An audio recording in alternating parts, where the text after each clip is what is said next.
Apa kabar semuanya? Assalamualaikum warahmatullahi wabarakatuh. Kali ini saya Nugraha Priyautama akan menjelaskan determinan yang merupakan subbagian dari mata pelajaran aljabar linear dan aljabar geometri. Mari kita mulai. Pada pembahasan kali ini kita akan membagi menjadi 4 subbab. Yang pertama adalah apa itu arti determinan, yang kedua adalah apa kegunaan dari determinan, yang ketiga bagaimana cara menghitung determinan, dan yang keempat adalah pemanfaatan determinan untuk menyelesaikan suatu masalah. Baik, apa itu arti determinan? Arti determinan secara garis besar adalah nilai skalar dari suatu matriks persegi. Ingat di sini kata kuncinya yaitu adalah nilai skalar dan matriks persegi. Jadi ingat ya, kata kuncinya adalah skalar dan matriks persegi. Jadi kalau matriksnya tidak persegi, maka nilai determinan itu akan tidak bisa dihasilkan. Jadi harus matriks persegi. Ada banyak kegunaan dari mengetahui nilai determinan. Yang paling simpel, yang pertama adalah determinan itu menunjukkan luas area dua dimensi yang diapit oleh dua buah vektor penyusun matriks 2x2. Jadi kalau kita memiliki area paralelogram yang disusun oleh dua buah sisi vektor paralelogram, ya ingat ya, bukan segitiga tapi paralelogram, maka luasnya itu luas paralelogram tersebut merupakan merupakan determinan dari kedua buah faktor penyusun matriks tersebut. Kalau matriksnya ada 3 yang artinya terbentuk pada dimensi 3, maka determinan itu menunjukkan volume dari area parallelopipe yang tersusun oleh 3 buah vektor tersebut. Selain itu, nilai determinan itu juga dapat digunakan untuk menghitung luas segitiga. Jadi jika kita luas segitiga itu dapat dihitung jika dengan metode determinan jika kita mengetahui 3 titik sudut penyusun segitiga tersebut. Selain itu, determinan itu dapat digunakan untuk menyelesaikan persoalan pada sistem persamaan linear, ataupun mencari matriks balikan, atau juga dapat digunakan untuk menghitung nilai eigen, yang nilai eigen tersebut dapat digunakan untuk melakukan istilahnya penentuan filtering atas suatu gambar, misalkan seperti itu, atau penyusunan nilai eigen untuk menentukan eigenvektor yang merupakan elemen parameter penting atas suatu fitur, itu juga bisa, dan masih banyak lagi.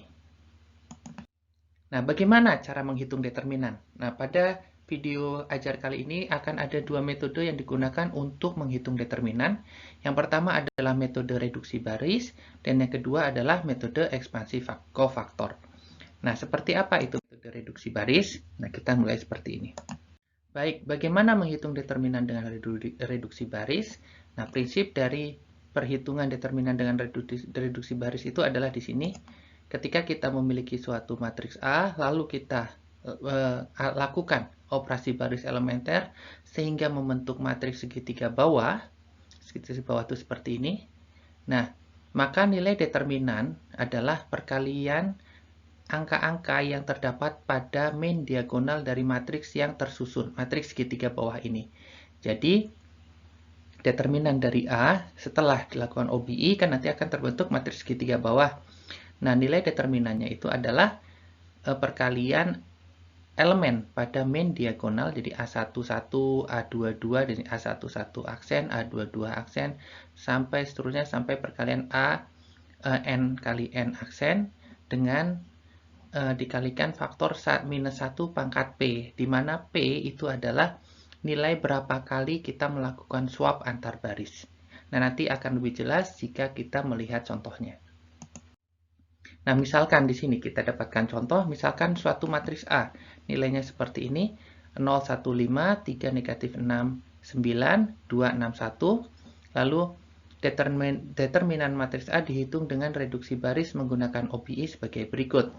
Yang pertama yang kita lakukan, karena di sini ada 0 di row pertama, misalkan kita melakukan swapping antara row 1 dengan row 2, sehingga terbentuk 3, negatif 6, 9, 0, 1, 5, 261 ya. Jadi ini swappingnya 1 kali. Jadi pertukaran barisnya sebanyak 1 kali. Jadi diingat ya, untuk penghitungan determinan, ingat bahwa nilai P-nya sekarang sudah 1. Nah, berikutnya, dari sini kita dapatkan R3, kita ingin membuat faktor segitiga atas, maka nilai 2 ini kita usahakan supaya menjadi nilai 0. Maka R3 dikurangi 2/3 R1, jadi 2 dikurangi 2/3 kali 3 sama dengan 0. 6 dikurangi 2/3 kali negatif 6, jadi tambah 4 sama dengan 10. 1 dikurangi 6 ya sama dengan negatif 5. Nah, berikutnya di sini kita ingin mencoba menghilangkan nilai 0 di bawah main elemen pada row kedua. Jadi R3 sama dengan R3 dikurangi 10 R2. Jadi ini tetap sama ya, baris pertama, baris kedua tetap sama, baris ketiga menjadi 10 dikurangi 10 sama dengan 0, negatif 5 dikurangi 50 sama dengan negatif 55. Nah, ini adalah sudah membentuk matriks segitiga atas. Ya, jadi di bawah main diagonal nilainya 0 semua. Nah, di sini yang perlu kita perhatikan, maka determinan dari matriks A ini adalah 3 dikalikan 1 dikalikan negatif 55 dikalikan min negatif 1 pangkat P, di mana P-nya terjadi swap, yaitu 1 kali, sehingga negatif 1 pangkat 1 sama dengan negatif 1 dikali 3 dikali 1 dikali negatif 55, dan hasilnya adalah 165. Mudah-mudahan kalian paham ya. Berikutnya adalah contoh bagaimana menghitung determinan pada matriks 4x4. Di sini kita misalkan dapat mempunyai matriks A 4x4 dengan elemen sebagai berikut. Bagaimana penyelesaiannya? Yang saya lakukan pertama di sini adalah saya melakukan swapping antara row 1 dengan row 3. Ya, sudah jelas ya, row 1 dengan row 3. Berikutnya, saya ingin membuat semua nilai, karena kita bertujuan untuk membangun segitiga atas, maka saya berusaha untuk membuat nilai negatif 1 ini menjadi 0. Jadi R2 ditambah R1, hasilnya seperti ini. R2 sama dengan R2 ditambah, R itu row ya, row 2 ditambah row 1, hasilnya seperti ini. Untuk kolom pertama dan row ketiga, jadi angka 3 ini saya usahakan menjadi 0 juga. Bagaimana cara melakukannya? Jadi R3 sama dengan R3 dikurangi 3R1. Hasilnya adalah 0, negatif 3, 3, 6 ya.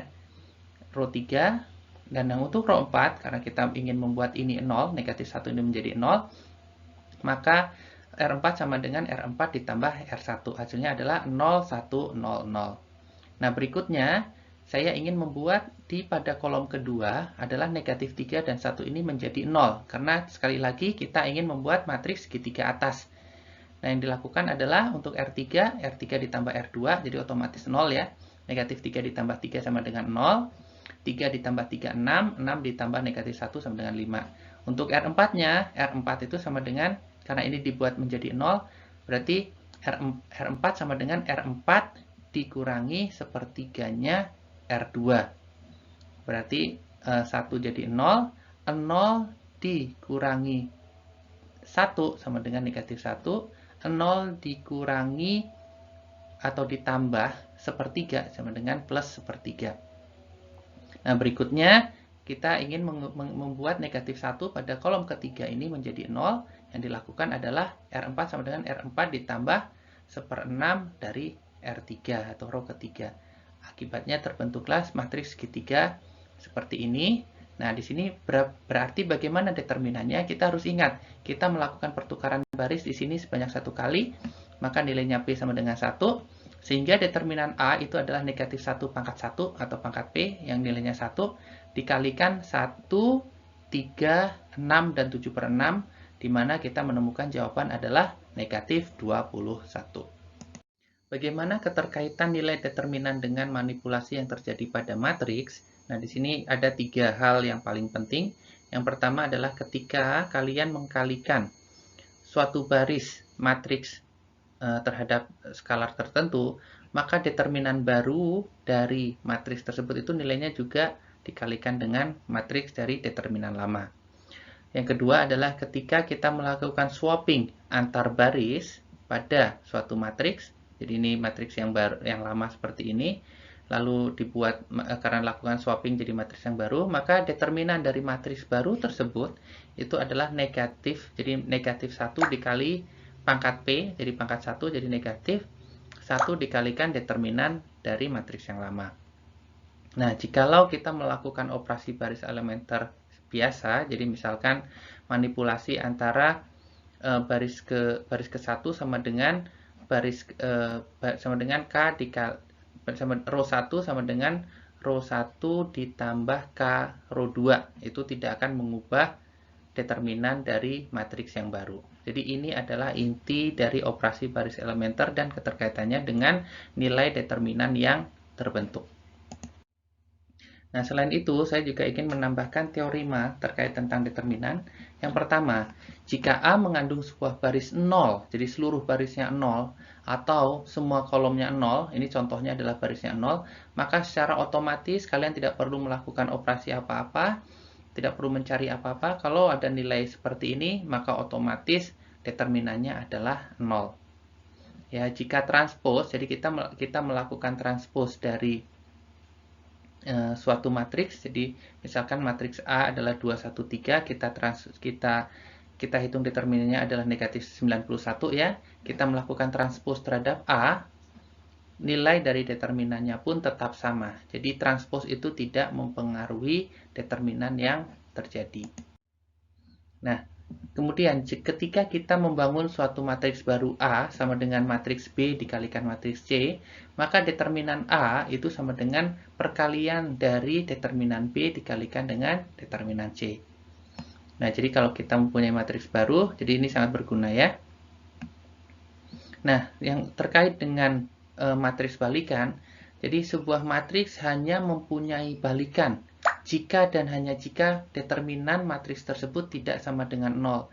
Jadi otomatis kalau kita mendapatkan determinan suatu matriks sama dengan 0, otomatis matriks tersebut tidak memiliki inverse-nya atau balikannya. Nah, determinan dari suatu matriks inverse atau matriks balikan itu sama dengan 1 per determinan matriks awalnya. Nah, buktinya dari mana? Buktinya dari sini. A dikalikan A inverse sama dengan matriks identitas. Sehingga determinan A dikalikan A inverse itu kan sama dengan seperti ini ya. Jadi sama dengan determinan A dikali determinan inverse, A inverse. Sedangkan determinan I adalah 1. Maka determinan A itu sama dengan 1 per determinan A inverse. Atau kita juga bisa bilang bahwa determinan A inverse itu sama dengan 1 dibagi dengan determinan A. Nah, ini adalah soal latihan yang bisa kalian kerjakan secara mandiri. Berikutnya saya akan menjelaskan metode menghitung determinan dengan ekspansi kofaktor. Nah, bagi apa itu determinan dengan ekspansi kofaktor? Pertama kita harus mengetahui apa itu kofaktor terlebih dahulu ya.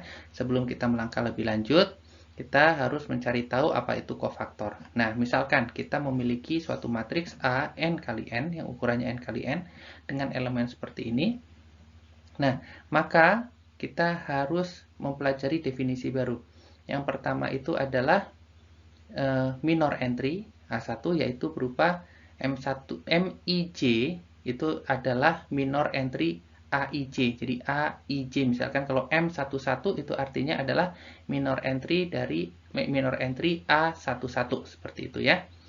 Dan nilainya adalah determinan submatriks yang elemen-elemennya tidak berada pada baris I dan kolom J. Jadi tidak berada pada baris I dan kolom J. Nah, sedangkan kofaktor IJ itu sama dengan negatif 1 ditambah di pangkat I plus J dikalikan dengan minor entry atas AIJ tersebut. Jadi minor entry yang diberi tanda positif negatif. Untuk lebih jelasnya seperti ini. Nah, untuk kasus minor entry 2 kali 2 itu bagaimana? Nah, misalkan minor entry MIJ tadi definisinya ya, minor entry AIJ. Jadi elemen yang tidak berada pada baris I dan kolom J. Ini untuk khusus matriks 2 kali 2. Ya, jadi untuk matriks berukuran 2 kali 2, kita mempunyai elemen A11, A12, A21, A22. Nah, bagaimana itu? Nah, M11 itu adalah elemen yang tidak berada pada baris pertama dan kolom pertama, yaitu elemen A22. Ini adalah entry A11 ya. Nah, untuk M12, jadi M matriks entry, minor entry dari A, jadi baris pertama kolom kedua, ini kita hilang adalah A21. Nah, di sini M21 sama seperti itu, baris kedua kolom pertama, yang tersisa adalah A12. Dan M22, jadi baris kedua dan kolom kedua, yang tersisa adalah A11. Maka minor entry atau minor A, jadi minor dari matriks A ini adalah A22, A21, A12, dan A11. Gitu ya. Nah, berikutnya ketika kita sudah menghitung minor entry, maka kita menghitung cofactor entry. Di sini kita tahu definisi dari cofactor entry itu adalah sign dari minor entry. Jadi negatif 1 dipangkat I ditambah J itu adalah cofactor IJ. Jadi untuk matriks ukuran 2x2, nih tadi cofaktornya adalah negatif 1 dipangkatkan 1 tambah 1, karena 1, 1 ya, I-nya 1, J-nya 1, maka yang tersisa adalah plus 22, A22. Begitu juga untuk C12, yang terakhir yang terjadi adalah negatif A21, C21 adalah negatif A12, dan C22 adalah positif A11. Sehingga cofaktor A itu menjadi A22 plus A21 negatif, A12 negatif, dan A11 positif. Nah, ini tanda sign ini yang membedakan antara cofaktor dengan minor entry. Nah, bagaimana mencari determinannya? Nah, determinannya berarti kita bisa berasaskan misalkan dari row 1 saja. Jadi per row bisa, maka determinan A, atau bisa kita tulis seperti ini ya, itu sama dengan plus A22 dikalikan A11 ditambah negatif A21 dikalikan A12. Ya, jadi ini adalah faktor pengalian antara cofaktor, jadi seperti dot product antara A dengan cofaktor A, tetapi kita hanya melihatnya dari satu row saja, boleh dari row pertama atau dari row kedua pun juga sama hasilnya.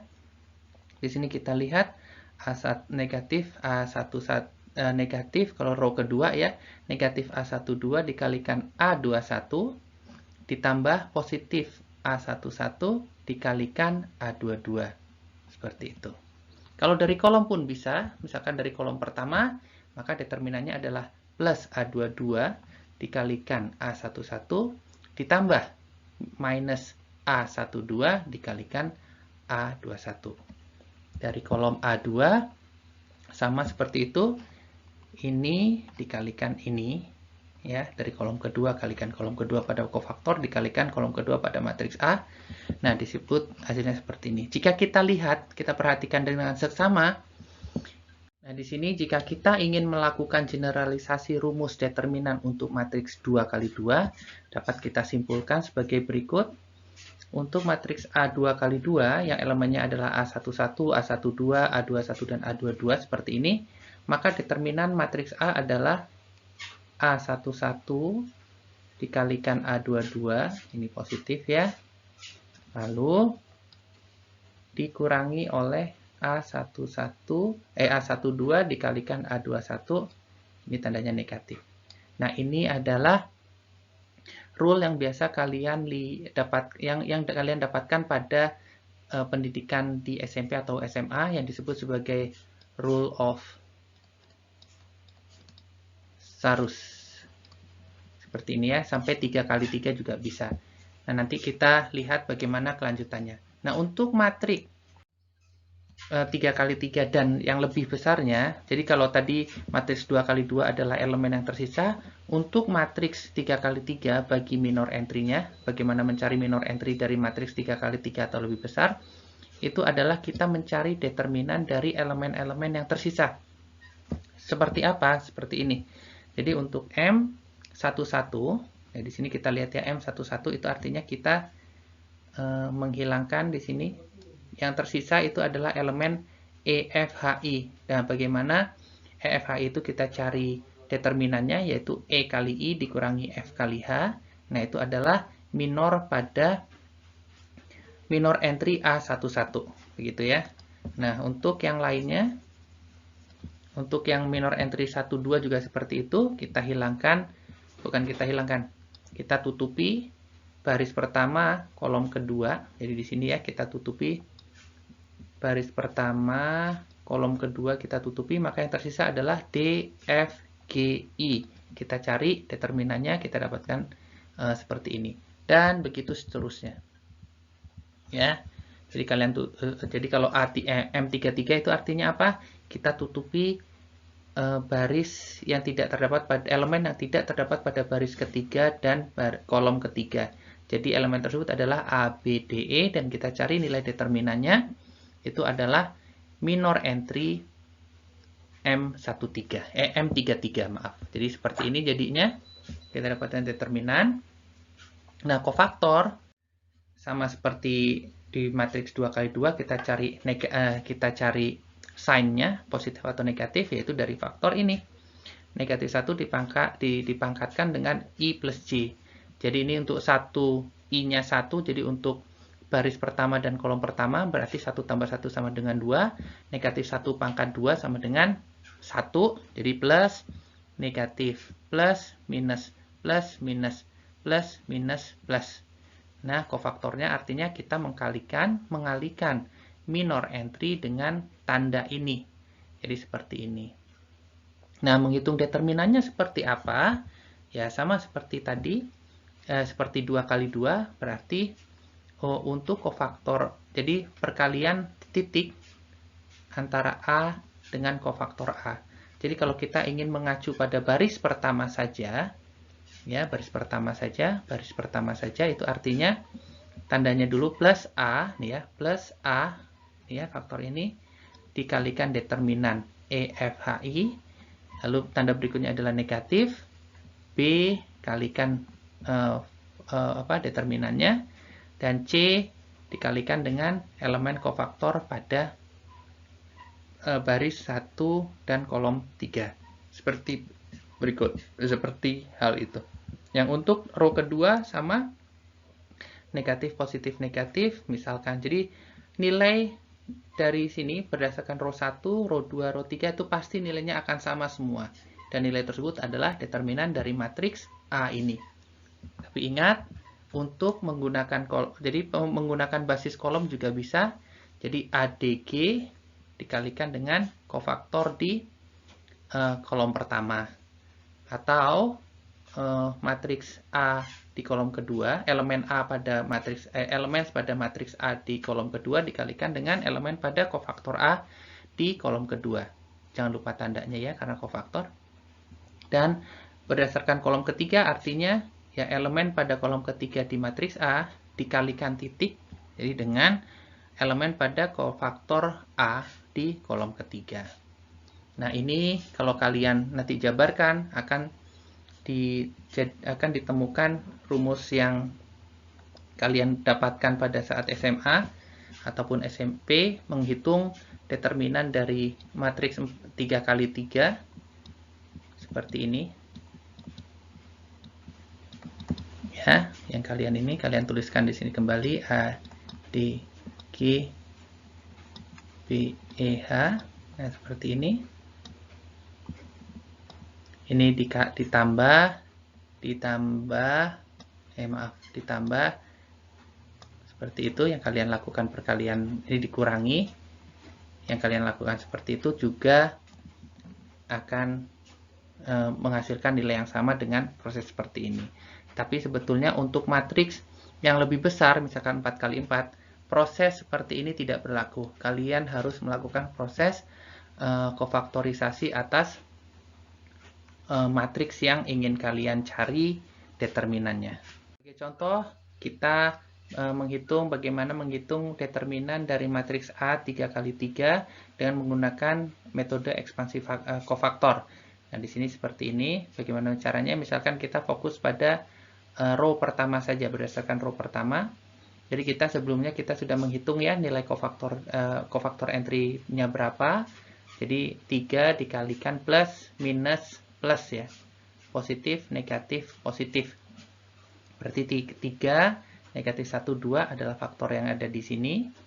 Sedangkan C11, 12, dan 13 itu merupakan minor entry pada 0,4, 2 negatif 3 ya. 0,4, 2 negatif 3, jadi ini seharusnya negatif 3. Lalu 8, 4, 5, 4, 8 negatif 3. Dan 5, 0, 8, 2. Hasilnya adalah negatif 51. Nah, apakah metode ini juga bisa di metode Sarus tadi yang kalian pelajari di SMA, apakah berlaku di sini? Ya, betul berlaku, tetapi terbatas untuk matriks sampai 3x3 saja. Untuk matriks yang lebih besar, 4x4, 5x5, rule of Sarus yang kalian pakai di SMA ataupun SMP itu tidak berlaku. Itu kita harus tetap menggunakan metode ekspansi kofaktor untuk menghitung matriks yang besarnya lebih dari 3. Ya, dipahami. Nah, ini misalkan kita menggunakan kolom kedua sebagai acuan, maka kita dapatkan persamaannya seperti ini, dan hasilnya juga determinannya sama, yaitu negatif 51. Nah, di sini bagaimana contoh? Saya berikan contoh untuk menghitung matriks 4x4. Prosesnya sama untuk ekspansi kofaktor. Jadi pertama kita mencari kofaktor dari, kalau misalkan kita fokus pada baris pertama, maka kita di sini ya 3, 5, negatif 2, dan 6. Jadi plus, negatif, plus, minus, plus, minus, plus, minus, plus, minus, plus, minus, pasti seperti itu karena kan sign ini rumusnya adalah negatif 1 dipangkatkan dengan I plus J ya. Jadi pasti plus, minus, di sini berarti minus, plus, dan seterusnya. Nah, prosesnya bertahap. Jadi dari sini determinan A, kalau kita pakai pertama, kita pakai asumsi di row pertama sini. Ya, maka 3, 5, negatif 2, dan 6. Jadi plus, minus ya. Jadi negatif 6. Lalu entry-nya seperti apa? Entry-nya untuk yang pertama adalah 2 negatif, kalau 3 berarti kan ini yang kita hilangkan ini. Yang tersisa adalah 2 negatif 1, 1, 4, 1, 3, 7, 5, 3. Nah, berikutnya untuk yang faktor baris pertama kolom kedua, ini adalah yang kita dapatkan. Maaf, ini terjadi error. Maka kita dapatkan ada seperti ini. Untuk baris pertama kolom ketiga seperti ini, baris ke pertama kolom keempat seperti ini. Nah, dari setiap elemen yang tersisa atau minor entry ini, kita breakdown lagi untuk fokus di row yang pertama, maka plus, minus, plus, jadi plus, minus, plus ya. Jadi 2 positif dikalikan sisanya 1, 3, 5, 3, kita cari determinan. Ini pun seperti itu, 4, 3, 3, 7, seperti ini seperti ini. Berikutnya elemen juga seperti itu, dan seterusnya. Nanti ujung akhirnya akan ditemukan determinan yang nilainya negatif 18. Nah, kita tahu ya, jadi kita tahu ketika matriks yang 4x4 atau lebih, atau bahkan lebih, kita bisa menggunakan ekspansi kofaktor, tetapi prosesnya akan sangat panjang dan melelahkan kalau kita melakukannya secara manual. Nah, di sini ada tip tertentu bagaimana caranya kita bisa menghemat waktu pengerjaan dengan menggunakan ekspansi kofaktor, yaitu kita memilih gunakan acuan baris atau kolom yang banyak nilai nolnya untuk menghemat perhitungan. Jadi seperti ini, kita pilih, oh nolnya ada 2, ya berarti untuk matriks A ini kita bisa milih berdasarkan baris kedua atau kolom ketiga. Itu hasilnya akan sama saja. Nah, karena kita hanya mengalihkan 3 ini, jadi 3 dikalikan dengan kofaktor min 1, 4, 1, 0. Kan ingat baris kedua berarti negatif, positif, negatif ya. Negatif, positif, negatif. Karena ini 0 kita abaikan, jawabannya adalah negatif 3 dikalikan dengan negatif 4 sama dengan 12. Nah, begitu. Trips kedua, ya udah kita gabungkan antara OBE dengan ekspansi kofaktor untuk mencari agar diperoleh baris atau kolom yang nilai nolnya banyak. Ini contoh dari contoh 3 matriks A 4x4 sama kita terapkan OBE Jadi pertama kita lakukan OBE untuk menghasilkan 0, 0, 0 di satu kolom saja. Jadi tidak sampai selesai, sampai matriks segitiga atas tidak perlu. Hanya kita membuat satu kolom itu kondisinya 0, 0. Lalu kolom tersebut kita jadikan referensi. Itu artinya apa? Ya jadi seperti ini. Ingat ya di sini negatif, positif, negatif, positif, negatif. Jadi positif 0 nggak perlu, jadi negatif, yang tersisa adalah negatif 1 dikalikan entry sisanya. Jadi seperti ini ya. Berarti yang tersisa itu adalah ini. Ini kita coret. Yang tersisa adalah negatif 1, 13, 0, 33, dan 180. Kita lakukan operasi terhadap 3 kali 3 ini, kita lakukan operasi baris elementer. Ingat, operasi baris elementer seperti ini tidak merubah determinan. Jadi kita buat di sininya 0. Ini 0. Maka kita ubah seperti ini, kita jadikan acuan yang ini. Nah, berarti kita negatif 1 ya dikalikan dengan negatif 1. Ingat ya di sini kan plus minus plus. Jadi dikalikan negatif 1 dengan faktor sisanya adalah 3, 3, 9, 3. Ya berarti saya langsung ke sini ya. Sama dengan 1 dikali 9 minus 27. Jawabannya adalah negatif 18. Sama ya dengan yang tadi.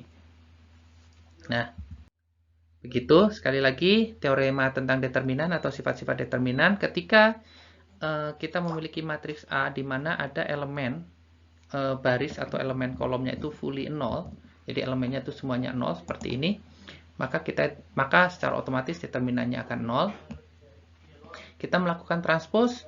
Ternyata transpose itu tidak berdampak pada nilai determinan akhirnya. Jadi transpose matriks A, determinannya negatif 91. Determinan dari matriks transpose dari A, determinannya juga negatif 91. Dan yang kedua ini, jika kita memiliki matriks yang merupakan hasil perkalian dua matriks yang lain, A sama dengan B kali C, maka determinan A ini sama dengan determinan B dikalikan determinan C. Ya. Nah, syarat yang paling penting di sini bahwa ketika kita ingin mencari matriks balikan, nah ini kita harus melihat determinannya. Selama determinan itu tidak 0, maka ada matriks balikannya. Kalau determinan matriks tersebut sama dengan 0, maka tidak akan ada yang namanya matriks balikan atau inverse dari matriks tersebut. Lalu di sini kita bisa lihat inverse determinan dari matriks inverse itu adalah 1 per determinan matriks asalnya. Seperti ini ya. Nah, sekarang pemanfaatannya bagaimana? Ini ada beberapa sampel yang akan saya tunjukkan. Nah, di sini saya ingin menunjukkan penerapan dari penghitungan determinan untuk mencari matriks balikan atau inverse matriks dengan mencari nilai kofaktor dan determinannya terlebih dahulu. Jadi di sini misalkan kita ada persoalan seperti ini ya. Kita matriks A 3 kali 3 dengan elemen seperti ini. Nah, yang perlu kita lakukan agar kita bisa mencari matriks balikannya adalah kita mencari kofaktornya terlebih dahulu. Ya, kita mencari kofaktor dan adjoin. Apa itu kofaktor? Kita sudah belajar. Apa itu adjoin? Itu gampang sekali, yaitu transpose dari kofaktor. Nanti contohnya berikut. Nah, di sini kofaktornya kita sudah dapatkan, matriksnya seperti ini ya, 12, 6 dari perhitungan sebelumnya. Dan maka adjoin dari A itu adalah transpose matriks kofaktor A. Jadi 12, 6, negatif 16, yang dari baris pertama kita ubah menjadi kolom pertama. Kita transpose, hasilnya seperti ini. Nah, matriks balikan itu apa? Matriks balikan itu adalah 1 per determinan A dikalikan dengan adjoin matriks A. Oleh karenanya balikan dari matriks A tersebut yang telah kita hitung sebelumnya itu adalah 1 per 64 karena determinannya 64 dikalikan dengan adjoin A seperti ini, hasilnya adalah matriks yang ada di sebelah kanan ini. Maaf tertutup oleh gambar saya. Tapi bisa kalian, jadi 12 per 64, 4 per 64, 12 per 64, 6 per 64, 2 per 64, negatif 10 per 64, negatif 16 per 64, negatif 10 per 64, dan 16 per 64. Itu adalah matriks balikan dari matriks A ini. Semoga jelas ya. Jadi apa yang harus kita lakukan untuk menghitung matriks balikan dengan metode kofaktor? Yang pertama kita harus menghitung nilai determinan dari matriks tersebut. Jika determinannya tidak 0, kalau jika determinannya sama dengan 0, kita langsung bisa menyimpulkan bahwa matriks tersebut tidak memiliki balikan. Kalau bukan 0, apa yang harus dilakukan? Yang dilakukan berikutnya itu adalah kita mencari nilai adjoint-nya. Nah, adjoint dari matriks A dari mana? Kita harus mencari kofaktor matriks A tersebut. Bagaimana prosesnya? Tolong refer pada video sebelumnya ya, atau refer pada frame-frame sebelumnya. Nah, yang ketiga, kita ingin membicarakan kaidah Cramer, yaitu untuk solusi sistem persamaan linear. Nah, sistem persamaan linear, misalkan kita memiliki suatu SPL yang tipenya adalah AX sama dengan B ya. Nah, AX sama dengan B, di mana A itu adalah koefisien matriks dan B itu adalah konstanta matriks. Nah, di sini nilai X1, jadi X1, X2, X3 tergantung komponennya. X1 itu adalah determinan A1 dibagi determinan A2, X2 adalah determinan A2 dibagi determinan A, jadi A. Nah, apa itu X1, apa itu A1 dan A2, A3 sampai AN akan kita jelaskan pada slide setelah ini. Nah, di sini sebagai contoh langsung saja. Di sini SPL kita dapatkan suatu persamaan, 3 persamaan dengan 3 variabel X, Y, Z.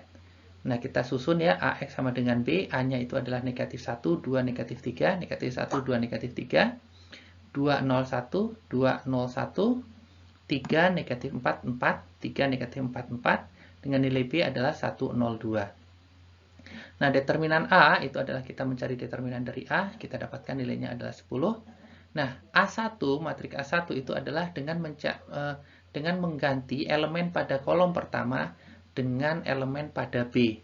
Jadi 102 ini kita taruh pada kolom pertama, ini adalah matriks A1. Matriks A2 adalah mengganti kolom kedua dari A dengan elemen B. Yang ketiga pun seperti itu, mengganti elemen pada kolom ketiga dengan B102 ini. Ya, ini maaf tertutup oleh gambar saya. Sehingga, nah seperti ini kita hitung determinan masing-masing. A1 determinannya 8, A2 determinannya negatif 15, dan A3 determinannya 16. Nah, berarti nilai X1 itu adalah determinan A1, yaitu 8 dibagi dengan determinan A yang sebelumnya kita hitung, yaitu 10, hasilnya 4/5. X2 sama, hasilnya negatif 3/2, dan X3 adalah 16/10 atau 16/10 atau 1,6 gitu ya. Nah, ini adalah latihan yang bisa kalian kerjakan sendiri dengan metode ekspansi kofaktor. Mudah-mudahan membantu. Sekian video ajar saya kali ini. Wassalamualaikum warahmatullahi wabarakatuh. Selamat belajar.